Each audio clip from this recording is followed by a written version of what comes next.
오늘은 우리에게 주신 고린도전서 1장 18절에서 25절까지 말씀을 통해서 십자가의 도라는 제목으로 함께 말씀의 은혜를 나누고자 합니다. 십자가의 도가 무엇입니까? 십자가의 진리, 십자가의 말씀, 그것을 의미합니다. 오늘 말씀을 나누는 가운데 십자가가 우리에게 분명히 새겨지고 십자가의 능력 가운데 견고히 세워질 수 있는 저와 여러분의 삶이 될 수 있기를 주님의 이름으로 축복합니다. 여러분, 우리 지난 가을 부흥 사경회 때 오셨던 강사님, 우리 장경철 목사님 여러분 기억하십니까? 여러분, 그 장경철 목사님이 쓰신 책 중에요, 축복을 유통하는 삶이라는 책이 있습니다. 여러분, 목사님이 늘 이렇게 반복적으로 언급하셨던 내용이 무엇이었어요? 목사님은 목회자로서의 직을 갖고 있기도 하지만 유통업을 감당하고 있다라고 늘 고백하지 않으십니까? 그 삶에서 경험되었던 은혜, 그리고 그 삶이란 도대체 무엇인가를 글을 통해서 풀어낸 책이 바로 축복을 유통하는 삶이라는 책입니다. 여러분, 그 책의 내용에 보면 이런 내용이 등장을 합니다. 우리 모두는 하나님의 부르심을 결국은 받고, 그리고 하나님 나라의 문 앞에서 심판을 밟게 될 것이다 라고 이야기를 합니다. 여러분, 그 심판대 앞에서 천사장이 등장을 해서 그 천사장이 우리에게 질문을 던질 것이다 라고 이야기를 해요. 어떤 질문을 던지는가? 당신은 죄인입니까? 당신은 의인입니까? 여러분, 이 질문 앞에 여러분은 어떤 대답을 하시겠습니까?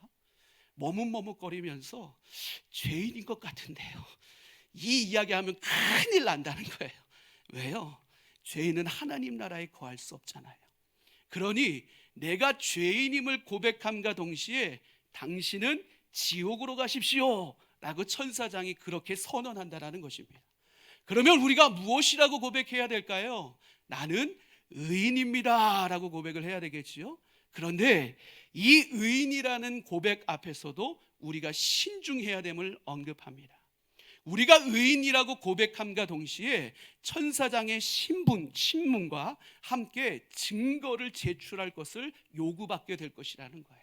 그때 우리가 그 증거를 제시할 때 자신이 기록했던 일기를 떠올리면서 그곳 가운데서 내가 행했던 선한 일들을 기억하며 고백하면 큰 코 다친다는 거예요. 왜요?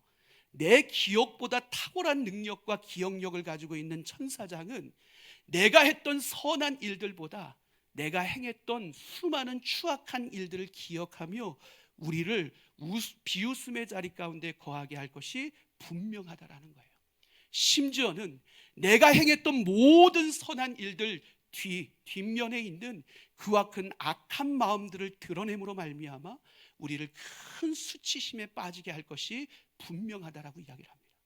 그렇다면 우리가 내가 의인이라는 것을 고백하는 그 자리에서 우리가 행해야 될 것이 무엇일까요? 목사님은요, 우리가 행해야 할 것은 우리의 선한 행실에 주목하는 것이 아니라 바로 골고다 십자가를 주목하는 고백이 우리의 행위와 입술을 통해서 고백되어져야 된다고 이야기를 합니다. 나는 죄인이 분명하지만 그런 나를 위해서 예수 그리스도께서 십자가 골고다 언덕을 오르셨습니다. 그리고 그 예수 그리스도께서 나를 위해 십자가에 달리심으로 말미암아 나의 모든 죄를 대속하셨습니다. 그 십자가의 보혈이 능력이 되어 나는 구원받은 하나님의 백성이 되었습니다. 그로 인해 나는 하나님을 찬양할 수밖에 없습니다. 이 당당한 입술의 고백을 하면 천사장이 우리를 영접하고 하나님 나라로 이끌어갈 것이다 라고 이야기를 합니다. 그런데요, 때론 천사장들 중에는요, 짓궂은 천사장들을 만날 때가 있다는 거예요. 그러면 그 짓궂은 천사장이 우리에게 이렇게 질문을 할 거래요. 십자가의 은혜가 당신에게 의로움으로 드러났다면 그 증명을 할 수 있는 계시가 무엇이냐라고 질문할 수 있다는 거예요. 그때도 위축되지 말고 당당하게 선포하라고 이야기를 합니다.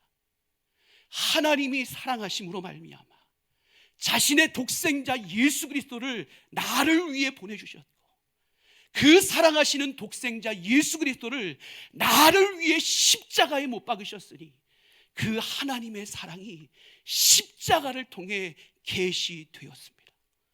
이 십자가의 사랑이 하나님의 한없는 사랑인데 그 어떤 것이 우리를 하나님의 사랑에서 끊을 수 있겠습니까? 십자가는 나의 구원입니다. 십자가는 나의 의로움입니다. 십자가는 나의 생명입니다. 이 당당한 고백을 하라는 거예요. 사랑하는 성도 여러분, 이 당당한 믿음의 고백이 오늘을 살아가는 우리의 입술 가운데도 고백되어지고 있습니까?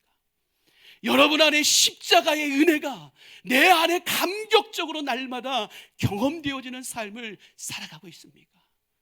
십자가의 능력이 내 삶에 주어진 참된 능력임에 대한 확신을 가지고 이 땅 가운데 살아가고 있습니까? 십자가의 그 사랑이라면 그 어떤 것도 하나님으로부터 나를 끊어낼 수 없다는 그 믿음의 반석 가운데 여러분들 세워져 있습니까? 그 십자가의 가치가 세상 어떤 것보다도 빛나는 최고의 가치로 나의 삶에 다가오고 있음을 여러분 인정하고 있습니까? 그리고 그 십자가가 자랑이 되는 삶을 오늘 여러분 살아가고 있습니까? 바라기는 이 사순절 기간 우리 안에 잃어버린 십자가의 능력과 감동과 은혜와 확신과 열정이 다시 일어나는 삶을 살아갈 수 있는 저와 여러분의 삶이 될 수 있기를 주님의 이름으로 간절히 축원합니다. 그 십자가의 능력이 은혜가 되고 그 십자가의 열정이 우리의 삶의 불타움으로 말미암아 날마다 이 땅을 살아가는 모든 동안에도 천국의 은혜를 풍성히 누리며 살아갈 수 있는 복된 그리스도인들 되시기를 주님의 이름으로 간절히 축원합니다. 여러분, 그런데요, 우리가 십자가를 자랑하는 삶을 살아가야 되는 것 분명한데요, 이전부터 기록되었던 역사적 흔적들을 보면요, 십자가는 결코 내세울 것이 못 되는 것을 우리는 바라보게 됩니다. 십자가는 무엇입니까? 로마의 사형 형틀 중에도 가장 험악하고 무서운 형틀로 악명을 떨쳤던 것이 바로 십자가의 형틀이었습니다. 여러분, 이 십자가의 처형이 얼마나 굉장히 무서운 것이었는지요, 그리고 얼마나 악독하고 얼마나 처절한 것이었는지요, 로마 국민들, 자국민들을 위해서는 이 십자가의 형을 거행하지 않았습니다.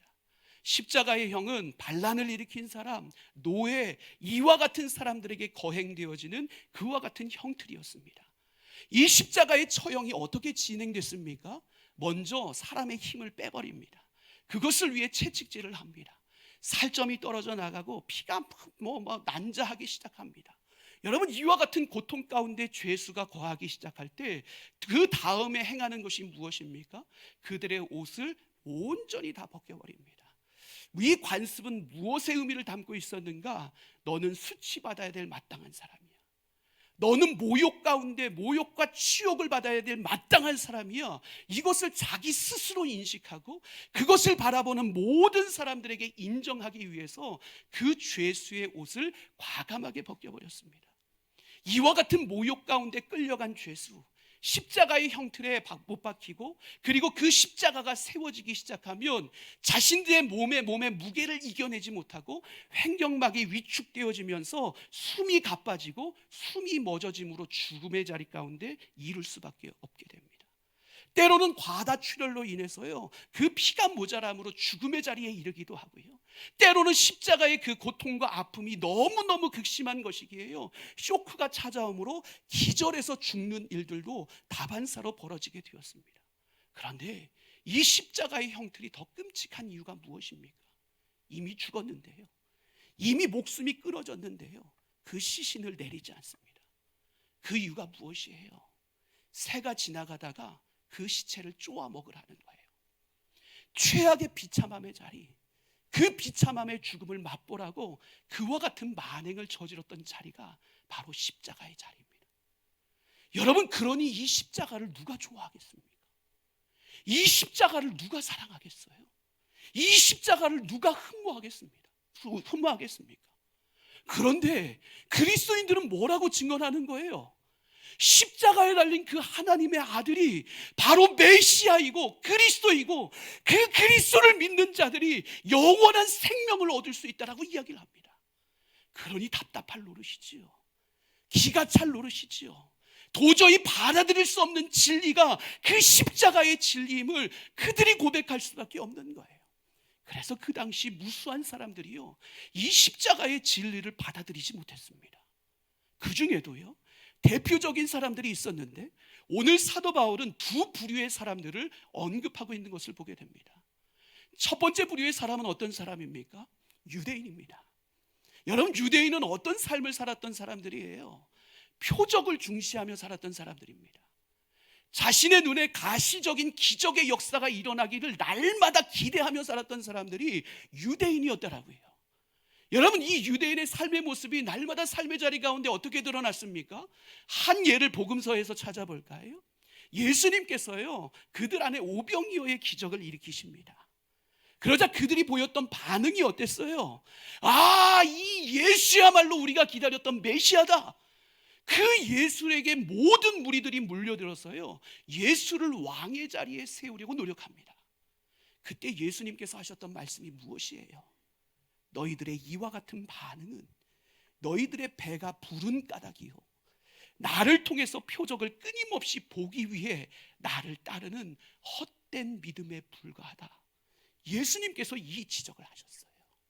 여러분, 그렇다면요, 오늘 이와 같은 믿음, 기적으로 만족해하고 표적만 크게 바라보며 연약한 믿음 가운데서 신앙생활했던 유대인들, 그들에게 비춰지는 십자가의 모습은 도대체 어떤 모습이었을까요? 오늘 23절에 보니까요, 그들에게 비춰진 십자가는 거스르는 것이었다라고 이야기를 합니다. 여러분, 거스르는 것을, 거리낀다는 것은 무엇을 이야기를 하는 건가? 여러분, 이 거리낀다라는 단어의 원어적 의미를 살펴보니까요, 헬라어 단어로요, 스칸달론이라는 용어를 쓰고 있어요. 여러분, 이 스칸달론이라는 단어가 어떤 영어 용어로 발전했는가 하면 우리 모두가 다 알고 있는 스캔들이라는 단어로 발전하게 되었습니다. 즉, 모든 표적과 기적을 중요시하는 유대인들이 바라보고 있었던 십자가는 어떤 십자가였던 거예요? 험담하는 십자가, 험담하는 이야기, 우리를 넘어뜨릴 이야기, 도저히 일어나서는 안 될 이야기로 유대인들이 십자가를 인식하고 있었다는 사실이에요. 왜요? 유대인들의 인식 가운데는 지금 어떤 인식이 있어요? 표적이 중요하다니까요, 기적의 역사가 중요하다니까요. 그러니 그들이 기다렸던 메시아는 어떤 메시아예요? 순환받는, 고난받는 종과 같은 메시아, 그것을 그들이 기다리지 않았다고요. 그들이 기다렸던 메시아는 어떤 메시아예요? 적어도 광야길을 열어내고 뭔가 엄청난 역사를 일으키는 모세와 같은 강력한 리더십을 소유한 메시아를 그들이 기다렸어요. 그와 같은 리더십을 소유한 메시아가 아니라면 다윗 왕과 같이 강력한 능력을 통해서 우리의 나라와 민족을 다시 세우는 왕과 같은 메시아를 그들이 기다렸습니다.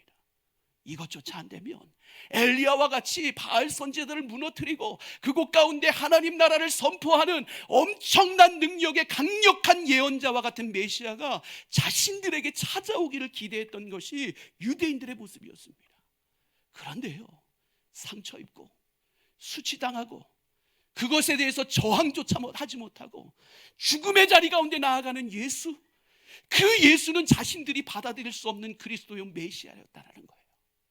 그러니 그들의 입술의 고백은 어떻습니까? 그는 하나님께 철저히 버림받은 사악한 죄인 중에 한 명이다 고백했습니다. 그런 예수를 그리스도라, 메시아라 부르는 수많은 그리스도인들을 향해서 그들은 스캔들을 만들어내는 조작단이다 라고 이야기를 했습니다. 이것이 유대인들의 신앙이었습니다. 표적과 기적을 위해서만 만족하며 살아갔던 유대인들의 모습이 이랬습니다. 두 번째 부류 헬라인들은 어땠습니까? 그들은 신앙보다 이성적 바탕 위에 자신들의 삶을 세워갔던 사람들입니다. 자신들이 쌓아오고 알아왔던 철학적 지식, 그 지혜가 최고의 가치임을 알고 살았던 것이 바로 헬라인들의 삶의 모습이었습니다. 그러니 그들의 모습을 관찰했던 사도 바울은요, 사도행전 17장 21절에서 그들의 모습에 대해서 이렇게 묘사하고 있습니다. 우리 함께 읽어보도록 하겠습니다. 모든 아덴 사람과 거기서 나그네 된 외국인들이 가장 새로운 것을 말하고 듣는 것 위에는 달리 시간을 쓰지 않음이더라. 아멘. 사도 바울의 고백 안에 비춰지고 있는 헬라인들의 모습이 어땠습니까? 그들은 늘 지혜를 추구했고 그리고 세상적인 새로운 지식을 향해서 자신의 시간을 온전히 투자하며 그 위에 삶을 세워나가고 있었던 것이 헬라인들의 삶의 모습이었음을 우리는 발견하게 됩니다. 여러분, 그렇다면 자신의 지혜와 지식이 최고인 것을 자랑하면서 그 믿음 가운데 세워지고 있었던 헬라인에게 비춰졌던 십자가의 모습은 어떤 모습이래요? 미련한 것이었다라고 이야기를 합니다. 왜 그 십자가가 미련한 것일까요? 일단 그 십자가에 달린 예수라는 존재는 어떤 존재예요? 갈릴리 촌동네에서요, 나사렛이라는 촌동네에서요, 정규 수업과 제대로 교육조차 받지 못한 것이 예수라는 인물이었어요. 그런 예수라는 인물을 몇 가지 기적 행했다고 그 예수를 메시아로 인정한다? 우리는 받아들일 수 없다라는 거예요. 그런데 모든 것에 있어서 지혜와 지식의 근본이 되어야 될, 본이 되어야 될 그 사람이 심지어는 사형틀, 가장 끔찍한 사형틀에 달려서 죽음의 자리로 나아간다? 이것은 비상식적인 이야기라는 거예요. 모순 중에 모순이라는 것입니다. 이것은 올바른 믿음의 모습이 아니었다라는 거예요. 여러분, 이처럼 지혜와 지식 가운데 세상의 이성의 논리 가운데 빠져 있었던 헬라인의 믿음은 이와 같은 믿음 가운데 머물러 있었다는 사실이에요. 그런데요, 우리가 오늘 그들의 고백을 통해서요, 꽤 그럴싸한 고백을 하는 것 같지만 그들의 고백 속에서 문제점을 발견하게 됩니다. 왜요? 그들의 문제가 무엇이에요? 영으로 충만하신 하나님이 이 십자가의 위대한 사역을 이루셨음에도 불구하고 그들은 여전히 물질적 세계의 법칙 안에서, 자신들의 이성 안에서, 경험 안에서, 인간적 논리 안에서 십자가를 이해하려고 하는 거예요. 그러니 그 십자가가 이해가 되지 않는 거예요. 그러니 표적을 기대하고 기적만을 기대하고 있는 유대인에게는 십자가가 거리끼는 것이 되는 것이고, 모든 지혜와 지식으로 충만해서 이성 기반으로 살아가는 삶을 살아갔던 헬라인에게는 이것만큼 한없이 미련한 것이 없었던 거예요. 그런데 여러분, 이 세상의 지혜와 이성과 논리만으로는 하나님의 지혜를 온전히 깨달을 수 없음을 우리는 분명히 인식할 수 있어야 됩니다. 그러니 오늘 사도 바울이 우리에게 뭐라고 이야기를 해요? 21절에 보면 하나님을 아는 지혜는 이 세상 자기들이 알고 있는 지혜로 온전히 알 수 없다라고 분명히 선언합니다. 여러분, 이처럼 우리가 십자가에도 그 십자가의 진리, 십자가의 능력을 온전히 깨닫기 위해서는요, 이 세상의 지혜를 뛰어넘는 무엇인가가 반드시 필요합니다. 그 무엇이 무엇이에요? 십자가를 향한 믿음이 필요한 거예요. 왜 우리에게 믿음이 필요합니까? 신앙의 세계는요, 우리의 이성과 상식과 어떤 도덕적인 틀 안에서 이루어지는 것이 신앙의 세계가 아니라요, 신앙의 세계는 하나님을 믿는 믿음 안에서 이루어지는 것이 신앙의 세계이기 때문에 그래요. 그렇다면 이 신앙의 세계 속에서 우리가 십자가를 향해 어떤 믿음을 소유하는 것이 필요합니까?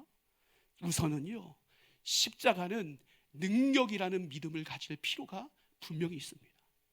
왜 십자가가 능력입니까? 가장 연약하고 가장 큰 핍박을 받고 가장 볼품없는 자리가 십자가인데 왜 그 십자가의 자리가 우리의 능력의 원천이 되고 능력이라고 고백하는 것입니까? 물론 십자가는요, 예수가 죽으신 자리예요. 근데 그 죽으심에 예수가 죽으신 자리가 어떤 자리로 변화되었어요? 예수의 죽으심으로 말미암아 우리가 살아나는 구원의 성취의 자리가 되었다라는 사실이에요. 여러분, 이것이 십자가가 능력임을 고백하는 거예요. 왜요? 예수의 죽으심으로 말미암아 우리 모든 인류가 하나님 앞에 담대하게 나아갈 수 있는 생명의 길이 열렸기에 십자가는 우리의 최고의 능력이 되는 거예요. 어디를 가도 무엇을 살펴봐도 죽은 자를 살리는 능력은 그 어디에도 존재하지 않습니다. 오직 십자가의 능력만이 죽은 자를 살려낼 수 있습니다. 오직 십자가의 능력만이 우리에게 영생의 기쁨을 안겨줄 수 있습니다. 그러기에 십자가의 능력만이 우리의 삶의 최고의 능력임을 우리는 믿음으로 고백할 수 있어야 됩니다. 십자가만이 죄인과 의인의 차이를 만들어냅니다. 십자가만이 멸망과 구원의 차이를 만들어냅니다. 십자가만이 지옥과 천국의 차이를 만들어냅니다. 십자가만이 절망과 희망의 차이를 만들어냅니다. 십자가만이 저주와 축복의 차이를 만들어냅니다.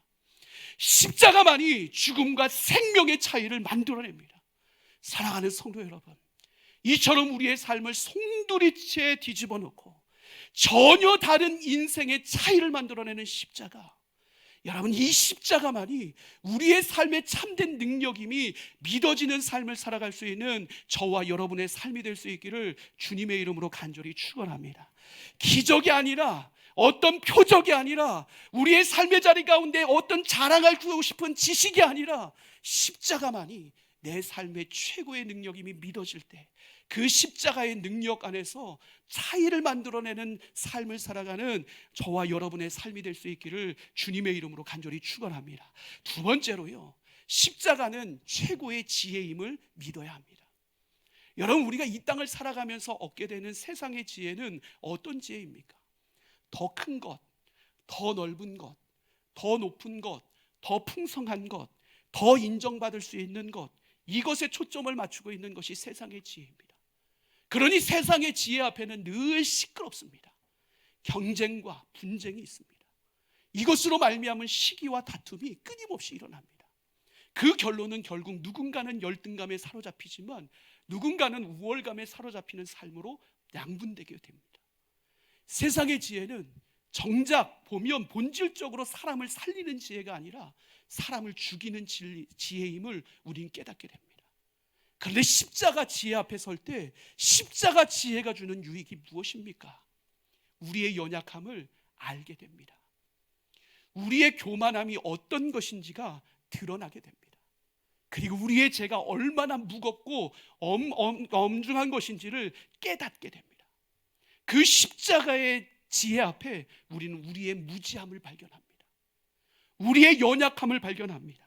그리고 우리의 천박함을 바라보게 됩니다. 그럼에도 불구하고 우리는 십자가의 지혜 앞에 그런 나를 위해 모든 것을 쏟아내신 예수 그리스도의 사랑과 헌신을 발견하게 됩니다. 그 십자가의 지혜 앞에 섰을 때 우리는 비로소 내가 얼마나 크나큰 죄악을 범했는지를 깨닫고 통곡하는 자리로 우리의 발걸음을 옮기게 됩니다. 그 통곡하는 자리에서 우리는 주님의 사랑을 비로소 경험하게 됩니다. 그리고 그 주님의 사랑 가운데 용서를 맛보게 됩니다. 이 사랑과 용서가 결국 우리를 어느 자리에 세워줍니까? 생명의 자리에 세워줍니다. 이처럼 십자가의 지혜는 모든 사람을 살리는 지혜입니다. 혈통도 신분도 그리고 성별도 상관없이 복음의 능력 안에서 모두를 평등케 하고 모두를 주의 능력 가운데 살아나게 하시는 능력, 여러분, 이것이 바로 십자가의 지혜 안에 담겨져 있는 비밀임을 우리는 절대로 잊지 말아야 됩니다. 그러게 우리의 삶이 어때야 될까요? 세상의 헛된 가치, 세상의 헛된 지혜를 쫓는 것이 아니라 내 인생 최고의 지혜는 십자가의 지혜임을 믿음으로 우리의 삶을 다시 세워가는 노력들이 끊임없이 우리의 삶에 일어나야 됨을 우리는 절대로 잊지 말아야 됩니다. 사랑하는 성도 여러분, 십자가가 능력임을, 십자가가 지혜임이 믿어지는 삶을 살아가는 여러분들의 삶이 되시기를 주님의 이름으로 간절히 축원합니다. 이 믿어지는 삶의 은혜를 경험했던 인물이 누구였던 거예요? 바로 사도 바울이었던 거예요. 여러분, 사도 바울이 이 하나님 나라의 놀라운 비밀들을 깨닫기 시작했고요, 십자가를 크게 발견하기 시작하고 십자가만이 내 삶의 능력과 지혜임을 깨닫기 시작했을 때요, 그의 삶이 이전과 전혀 다른 삶으로 변화되어지는 것을 보게 됩니다. 이전에 그의 삶의 모습이 어땠습니까? 자신이 하고 있는 모든 것이요 합당하고 가치 있는 일이라고 생각했습니다. 자신이 소유하고 있었던 그 능력, 탁월한 능력이라고 생각했습니다. 자신의 머릿속에 있었던 무수한 지식들과 지혜들, 이것이 모든 사람들을 살리는 길이라고 생각했습니다. 충분히 그렇게 생각할 수 있죠.